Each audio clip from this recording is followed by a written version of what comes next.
Ituturo ko sa inyo kung paano mag-loan sa ssssalaryloan gamit ang Cebuana Savings Card. At syempre pa-subscribe naman para lagi kang update sa mga bagong upload ko. Open mo ang iyong Cebuana online application. Pag nakapasok ka na sa iyong Cebuana online application, screenshot mo lang ito.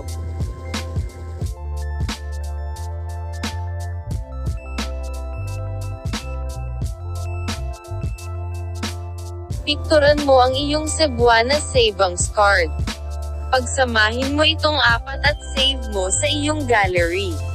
Pag natapos mo na, punta ka sa online ssssalaryloan application. Pag nakapasok ka na, sundan mo lang ito.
Pag na-submit mo na, mag-logout ka na, antayin mo na lang ma-approve ni ssssalaryloan, may mag-e-email naman sa'yo.